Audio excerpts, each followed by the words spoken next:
Bonjour à tous. La paracha de cette semaine s'appelle Lech Lecha.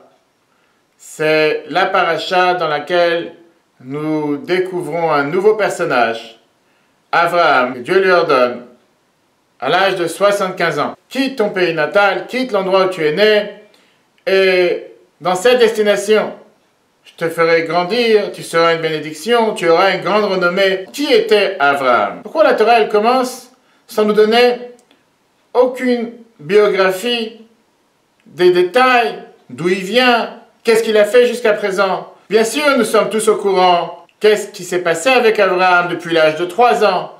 Qu'il a commencé à se poser des questions, il a commencé à rechercher qui fait tourner cette planète, qui a créé le monde. Et comme Maïmonide nous le décrit, ces différentes questions, réponses, interrogations qu'il avait avec différentes personnes qu'il rencontrait dans son parcours, jusqu'à ce que finalement, à l'âge de 40 ou 48 ans, il a reconnu qu'il y a un créateur sur terre et il s'est donné, corps et âme, à propager ce monothéisme, de faire savoir au monde entier que tous ces idoles n'ont aucune valeur, qu'au contraire, il y a un seul Dieu, qui est un être suprême, spirituel, qui ne se trouve pas sur cette terre matérielle, physique, comme vous avez pu penser jusqu'à présent. On n'est pas du tout au courant dans la Torah de la biographie d'Abraham, ni d'où il vient, qu'est-ce qu'il a fait les premiers 75 ans de sa vie. Les premières fois qu'on entend parler, c'est la paracha de cette semaine. Dieu vient et dit à Abraham, Lech Lecha, va pour toi, vers la terre que je te montrerai. Il lui dit même pas de destination. Et ce qui nous intrigue encore plus, c'est que Noé, la Torah nous dit que quand il est venu, pourquoi il s'est appelé Noach, qui veut dire un plaisir, une satisfaction, du fait qu'il a apaisé le monde, qu'il a amené cette tranquillité dans le monde, qu'il a développé de nouveaux outils pour travailler la terre. Le premier verset, la Torah nous dit qu'il était un tzaddik, il était un pieux, il était un juste. Il était quelqu'un de parfait dans ses générations. Et après, on commence à développer les différentes histoires. Là, Abraham, on n'a aucune biographie, aucun antécédent, aucun parcours, 75 ans et on découvre. Pourquoi Abraham? Pourquoi Dieu est venu parler à Abraham et il n'est pas venu parler à son père, Terach? Pourquoi il n'est pas venu parler à Nachor, son frère, ou à Haran, son autre frère? Pourquoi lui, plus que d'autres personnes sur terre?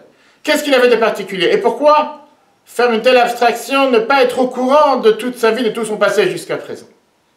Le Rabbi en 1984 nous donne une explication qui est la base de qu'est-ce que représente être juif. Abraham, malgré tout ce qu'il a pu faire jusqu'à cet âge, jusqu'à l'âge de 75 ans, n'est pas rapporté dans la Torah, puisque la Torah veut nous montrer qu'Abraham était le père de la nation, même si dans la Torah il a appelé Abraham l'hébreu. La base, c'est de faire ce que Dieu demande de toi. Pas faire ce que j'ai envie, mais faire ce que Dieu il attend de moi. Et la Torah nous raconte cette première fois, avec cette mise à l'épreuve d'Abraham, c'est quand Dieu il lui donne l'ordre, va pour toi vers la terre que je te montrerai. Il n'y a pas de destination. Et Abraham il exécute. Abraham il obéit. Il n'est pas là pour demander des questions, pourquoi, où, mais c'est pas si facile que ça de quitter son pays natal, de quitter la maison de son père. Abraham est un exécuteur. L'enseignement que la Torah veut nous donner avec cette première histoire autour d'Abraham, sans nous raconter tout ce qui s'est passé avant, sans minimiser tout ce qu'il a pu faire pour développer le monothéisme dans le monde entier. Et c'était un travail rude et dur, c'était pas du tout facile de convaincre tout son entourage. Il a même risqué sa vie pour faire accepter avec réussite qu'il y a un Dieu sur terre. C'était un travail gigantesque, mais ce n'était pas encore la preuve, ce n'était pas encore l'essence même de qu'est-ce que ça veut dire être juif. Parce que être juif ne veut pas seulement dire c'est un plaisir de faire Shabbat, c'est propre et sain de manger kasher. La loi de pureté familiale, c'est tellement compatible avec une hygiène physique, matérielle. Bien sûr que tout ça est vrai, mais avant de commencer à rentrer dans les détails, il y a d'abord la fondation, la base. Faire ce que Dieu me demande, parce que c'est comme ça que Dieu a décidé, parce que c'est comme ça que Dieu veut. Oui, nous avons un devoir de comprendre les mitzvot, et comme on verra tout au long de la Torah. Mais la base fondamentale, c'est d'exécuter la volonté de Dieu. C'est la raison pour laquelle la Torah ne parle pas des premiers 75 ans d'Abraham.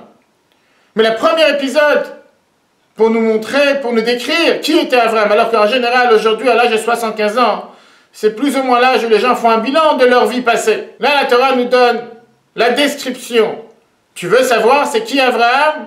C'est celui qui, sans poser de questions, À l'âge de 75 ans, Dieu vient et lui dit, lève-toi, pars de ton pays natal, pars de la maison de tes parents, va vers la terre que je vais te montrer, sans lui dire même où. Et Abraham, il exécute. Ça, c'est la base fondamentale du judaïsme. Et le Rabbi termine que ça, c'est ce qui est attendu de chacun d'entre nous. Faire ce que Dieu demande de nous, pas pour les bienfaits matériels, pas pour le bonheur spirituel que ça peut nous apporter, mais parce qu'il nous l'a demandé.